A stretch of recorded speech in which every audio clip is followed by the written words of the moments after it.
Hello friends, welcome to our YouTube channel satisfied education. मैं इस video में दोस्तों क्लास 10th साइंस के बीबीआई ऑब्जेक्टिव क्वेश्चन को बतलाऊंगा जो कि 2021 मैट्रिक में बोर्ड में पूछे जाने की समान। अगर दोस्तों आप हमारे यूट्यूब चैनल पर पहली बार आए तो सब्सक्राइब कर दीजिए ताकि आपको ऑल सब्जेक्ट का वीडियो मिलेगा। ठीक है दोस्तों, तो सब्सक्राइब कर दीजिए। चलिए फर्स्ट क्वेश्चन क्या रहा कि 1 मीटर फोकस दूर वाले उत्तर लेंस की क्षमता होगी तो वन डायोप्टर रहेगा। दोस्तों इसका ऑप्शन नंबर ए हमारा फाइनली सही आंसर है। अगर दोस्तों आपको आंसर पहले से पता है तो आंसर कमेंट कर दीजिएगा। चलिए नेक्स्ट वन क्वेश्चन 2 नंबर है कि ग्लोबल वार्मिंग के लिए उत्तरदायी गैस है तो ग्लोबल वार्मिंग के उत्तरदायी गैस दोस्तों CO2 यानी कि कार्बन डाइऑक्साइड, यानी कि दोस्तों ऑप्शन नंबर सी हमारा फाइनली सही आंसर है। चलिए नेक्स्ट वन क्वेश्चन 3 नंबर है कि विद्युत चुंबक बनाया जाता है तो विद्युत चुंबक नरम लोहा का बनाए जाते हैं दोस्तों, यानी कि ऑप्शन नंबर डी दोस्तों हमारा सही आंसर होगा नरम लोहा। याद रखिएगा। और अभी तक हमारे यूट्यूब चैनल को सब्सक्राइब नहीं किए तो सब्सक्राइब कर दीजिए ताकि और सब्जेक्ट का वीडियो को आपका बढ़िया तरीके से हो सके। चलिए नेक्स्ट वन क्वेश्चन है दोस्तों। चलिए फ्रेंड्स नेक्स्ट क्वेश्चन है 4 नंबर के प्रकाश परिवर्तन के कितने नियम है तो प्रकाश परिवर्तन के 2 नियम है, अपवर्तन के भी 2 नियम है। ठीक है दोस्तों, यानी कि ऑप्शन नंबर बी दोस्तों फाइनली सही आंसर। प्रकाश के परिवर्तन के 2 नियम होते हैं और प्रकाश के परिवर्तन के भी 2 नियम होता है दोस्तों, याद रखिएगा। चलिए नेक्स्ट वन क्वेश्चन 4 नंबर है कि नवीकरणीय ऊर्जा स्रोत है तो कौन है दोस्तों नवीकरणीय ऊर्जा का स्रोत है तो 4 ऑप्शन दिया गया है, बता सकते हो इसका आंसर क्या होगा। तो इसका आंसर दोस्तों ऑप्शन नंबर ए यानी कि सौर ऊर्जा जो है दोस्तों वो नवीकरणीय ऊर्जा का स्रोत है। ठीक है, जो कभी समाप्त ही नहीं हो सकता है। ठीक है दोस्तों, यानी कि ऑप्शन नंबर हमारा फाइनली सही आंसर है। चलिए नेक्स्ट वन क्वेश्चन है 6 नंबर कि निम्न में से कौन सा पदार्थ लेंस बनाने के लिए प्रयुक्त नहीं किया जा सकता। और ये दोस्तों आप सभी लोग जानते होंगे इसका आंसर क्या होगा। तो ऑप्शन नंबर डी दोस्तों जो मिट्टी है जो इसका कभी प्रयोग लेंस बनाने में नहीं किया जाता है, यानी कि ऑप्शन नंबर डी दोस्तों फाइनली सही आंसर है। चलिए नेक्स्ट वन क्वेश्चन 7 नंबर है कि निर्गत किरण एवं अभिलंब के बीच के कोण को कहते हैं तो निर्गत किरण एवं अभिलंब के बीच के कोण को प्रवर्तन कोण कहते हैं, यानी कि दोस्तों ऑप्शन नंबर बी हमारा फाइनली सही आंसर है। चलिए नेक्स्ट वन क्वेश्चन 8 नंबर है कि विद्युत धारा उत्पन्न करने की युक्ति को कहते हैं तो विद्युत धारा उत्पन्न करने की युक्ति को क्या कहते हैं दोस्तों। 4 ऑप्शन दिया गया है तो इसका आंसर होगा जो दोस्तों ऑप्शन नंबर सी। ठीक है, विद्युत धारा उत्पन्न करने की युक्ति को ए मीटर कहते हैं। ठीक है, याद रखिएगा ए मीटर दोस्तों, बहुत आसान क्वेश्चन है, बहुत इंपॉर्टेंट क्वेश्चन है। चलिए नेक्स्ट वन क्वेश्चन है। चलिए फिर 9 नंबर क्वेश्चन का रहा है कि विद्युत परिपथ में 2 बिंदुओं के बीच विभवांतर को मापने के लिए प्रयुक्त होता है तो 2 बिंदुओं के बीच के विभवांतर को मापने के लिए दोस्तों वोल्ट मीटर का प्रयोग किया जाता है, यानी कि ऑप्शन नंबर बी दोस्तों हमारा फाइनली सही आंसर है। ठीक है, याद रखिएगा कि विद्युत परिपथ में 2 बिंदुओं के बीच विभवांतर मापने के लिए प्रयुक्त किया जाता है तो वोल्ट मीटर। ठीक है दोस्तों, तो चलिए नेक्स्ट वन क्वेश्चन 10 नंबर का रहा है कि पवन चक्की विद्युत जनित में पवन की चाल कम से कम कितनी होनी चाहिए। बहुत इंपॉर्टेंट क्वेश्चन है दोस्तों और बहुत ही आसान क्वेश्चन है। ठीक है, तो बता सकते हो 4 ऑप्शन दिया गया था। ऑप्शन नंबर दोस्तों फाइनली सही आंसर होगा 15 किलोमीटर प्रति घंटा। ठीक है दोस्तों, 15 किलोमीटर प्रति घंटा, याद रखिए 15 किलोमीटर प्रति घंटा। ठीक है दोस्तों, बहुत इंपॉर्टेंट क्वेश्चन है कि पवन विद्युत जनित में पवन की चाल कम से कम 15 किलोमीटर प्रति घंटा होता है। तो चलिए नेक्स्ट वन क्वेश्चन 11 नंबर है कि निकट दृष्टि दोष का निवारण किस लेंस से किया जाता है तो यहाँ पर ध्यान दीजिए दोस्तों, निकट दृष्टि दोष पूछ रहा है तो मैंने आपको एक फार्मूला बताया था कि नाम से विपरीत, मतलब दोस्तों निकट दृष्टि दोष का निवारण आप जो किया जाता है दोस्तों वो किसके लिए किया जाता है, उत्तल लेंस के लिए किया जाता है। ठीक है दोस्तों, और दूर सॉरी दोस्तों अवतल लेंस। ठीक है, अवतल लेंस निकट दृष्टि दोष के लिए और दूर दृष्टि दोष के लिए दोस्तों उत्तल लेंस। ठीक है, नाम से विपरीत सोचिए तो निकट दृष्टि पूछेगा दोस्तों तो याद है कि अवतल लेंस। ठीक है दोस्तों, यानी कि ऑप्शन भी है यहाँ पर हमारा सही आंसर का। और यहाँ पर अगर निकट दूर दृष्टि दोष पूछ दे दोस्तों तो क्या माना है, उत्तल लेंस, नाम से विपरीत है दोस्तों, इसलिए इसे आप याद रखिएगा। ठीक है, तो चलिए नेक्स्ट वन क्वेश्चन 12 नंबर का रहा है कि इंद्रधनुष का बनना किस परिघटना पर आधारित है तो कौन सा परिघटना पर आधारित है दोस्तों इंद्रधनुष का बनना। बहुत आसान क्वेश्चन है। तो इंद्रधनुष देखते हैं दोस्तों 7 अंगों में विभाग हो जाता है या बाण विक्षेपण कर, यानी कि ऑप्शन नंबर सी दोस्तों पहले सही आंसर है 21 घटना पर आधारित है, यानी कि प्रकाश का बाण विक्षेपण। ठीक है, मैंने ट्रिक दिया है दोस्तों, उसको फॉलो कीजिए, बिल्कुल आपको याद हो जाएंगे, मैंने इसी ट्रिक से याद किया है। चलिए 13 नंबर क्वेश्चन का रहा है कि स्पेक्ट्रम में किस रंग की किरण का विचलन झुकाव अधिक होता है तो यहाँ पर ध्यान दीजिए दोस्तों, यहाँ पर क्या पूछा है, विचलन सबसे अधिक होता है तो विचलन सबसे अधिक पूछेगा दोस्तों तो यहाँ पर ध्यान दीजिएगा, विचलन पूछा तो यहाँ पर ऑप्शन नंबर डी हो जाएगा। ठीक है, विचलन पूछेगा दोस्तों तो ऑप्शन नंबर डी को टिक करना है, बैगनी विचलन। और सबसे कम विचलन किसका होता है, लाल का। ठीक है दोस्तों, लाल का सबसे ज़्यादा विचलन होता है। तंगधार पूछे दोस्तों तो तंगधार सबसे कम लाल का होता है और बैगनी का सबसे अधिक तंगधार होता है। ठीक है दोस्तों, तो याद रखें इन सारे क्वेश्चन को। चलिए 14 नंबर क्वेश्चन कर रहा है कि ओम के नियम को परिभाषित करने में किसका मान अच्छा रहता है तो ओम के नियम को आर्टिकल में दोस्तों परिभाषित करने में, ठीक है, ओम के नियम को परिभाषित करने में किसका मान हमारा अचर रहता है, तो वो ऑप्शन नंबर सी हो जाएगा दोस्तों, ताप को, ठीक है, याद है क्या, ताप को। चलिए 15 नंबर क्वेश्चन कर रहा है कि 1, 2 और 3 ओम के 3 प्रतिरोधों को श्रेणी क्रम में जोड़ने पर समतुल्य प्रतिरोध होगा। तो इसको मैंने आंसर बनाया दोस्तों, क्वेश्चन को सोल्व किया तो ऑप्शन नंबर डी आया था, ठीक है, यानी कि 6 ओम। अगर दोस्तों आपका आंसर नहीं आया तो कमेंट कीजिए, मैं बनाना सिखा दूंगा। चलिए नेक्स्ट क्वेश्चन का रहा 16 नंबर, एक विद्युत हीटर की कुंडली जिसका प्रतिरोध 55 ओम है, 220 वोल्ट के स्रोत से जो विद्युत द्वारा लेगी उसका मान होगा। तो 4 ऑप्शन दिया गया है दोस्तों, तो इसका आंसर होगा ऑप्शन नंबर यानी कि 4 एम्पियर, ठीक है, यानी कि ऑप्शन नंबर है दोस्तों हमारा फाइनली सही आंसर है 4 एम्पियर, याद रहेगा 4 एम्पियर।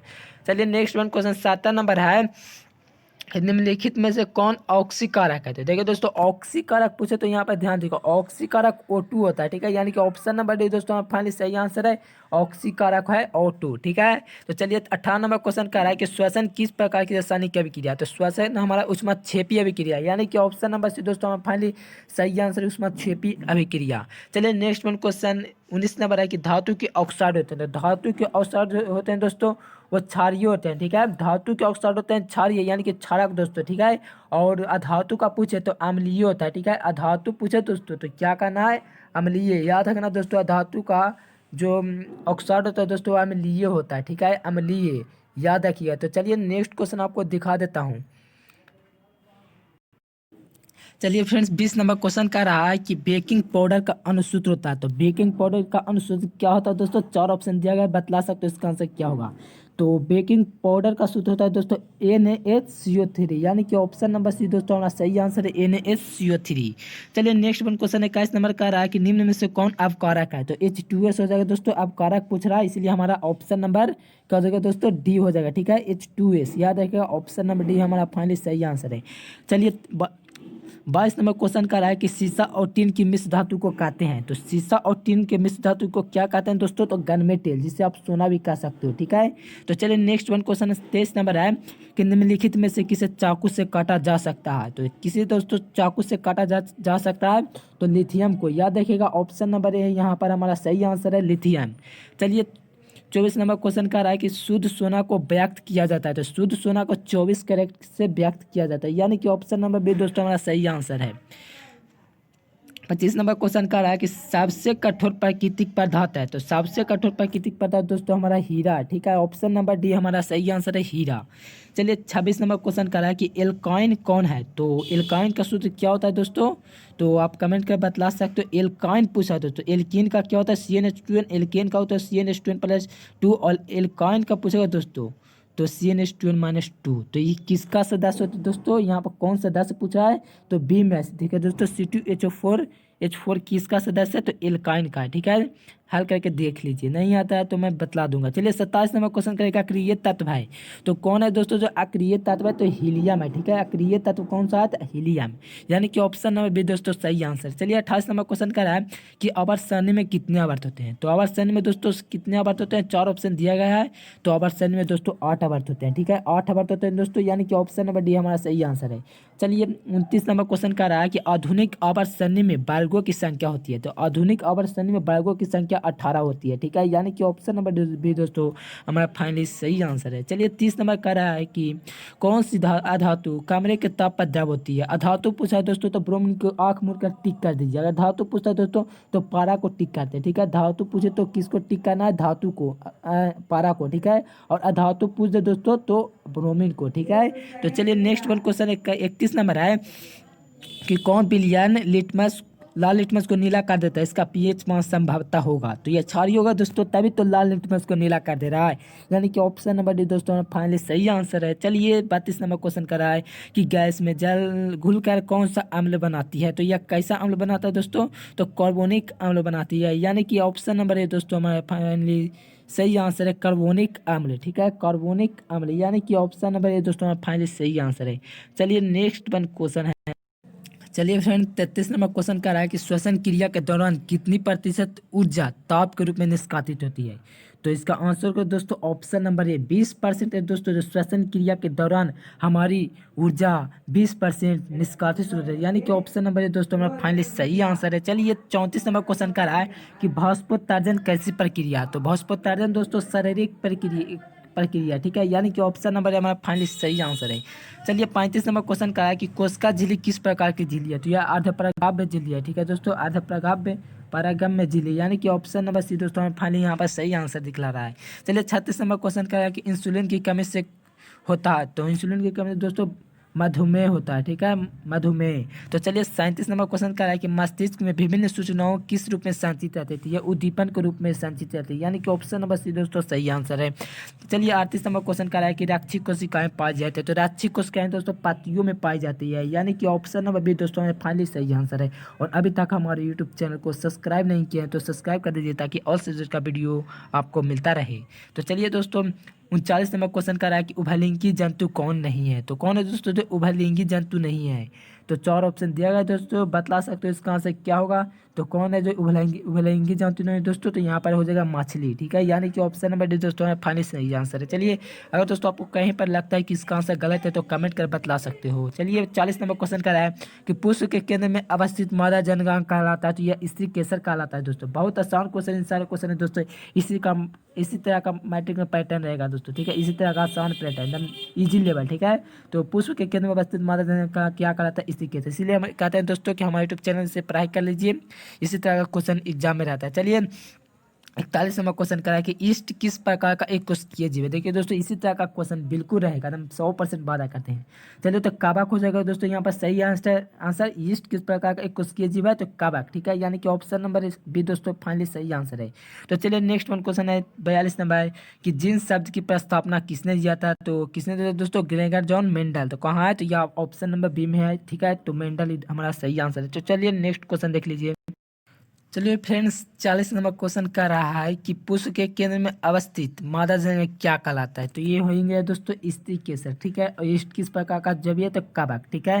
तो चलिए जिन किस की प्रस्तावना किसने दिया, तो ये मेंडल ने दिया था ठीक है, यहाँ तक तो हो गया था दोस्तों। चलिए 43 नंबर क्वेश्चन का रहा है कि क्या कह रहा है कि वंश संपदा का एक उदाहरण है। तो वंश संपदा का एक उदाहरण कौन सा दोस्तों, 4 ऑप्शन दिया गया है, तो बतला सकते हो इसका आंसर क्या होगा। तो वंश संपदा का ठीक है दोस्तों, वंश संपदा का एक उदाहरण है, तो इसका आंसर होगा दोस्तों ऑप्शन नंबर बी, यानी कि लकड़ी ठीक है दोस्तों। जल भी हो सकता था दोस्तों, तो यहाँ पर क्या करें, यहाँ पर तो ऑप्शन बी भी डी में नहीं दिया हुआ है कि बी और सी ठीक है दोस्तों, तो कह सकते हैं लकड़ी हो जाएगा यहाँ पर ऑप्शन हिसाब ठीक है दोस्तों। तो चलिए 44 नंबर क्वेश्चन का रहा है कि किस वैज्ञानिक को आनुवांशिकी का पिता कहा जाता है। तो ग्रेगर जॉन मेंडल ठीक है, यानी कि ऑप्शन नंबर बी दोस्तों सही आंसर है। चलिए 45 नंबर क्वेश्चन का रहा है कि निम्नलिखित में से किसे उपभोक्ता के श्रेणी में रखेंगे।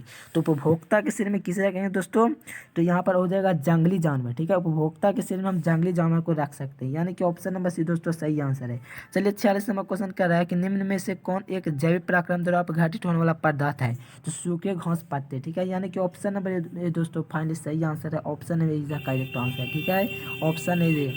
चलिए 47 नंबर का क्वेश्चन का रहा है कि हरे पौधे कहलाते हैं। तो हरे पौधे दोस्तों उत्पादक कहलाते हैं ठीक है, उत्पादक, यानी कि ऑप्शन नंबर है दोस्तों फाइनली सही आंसर है।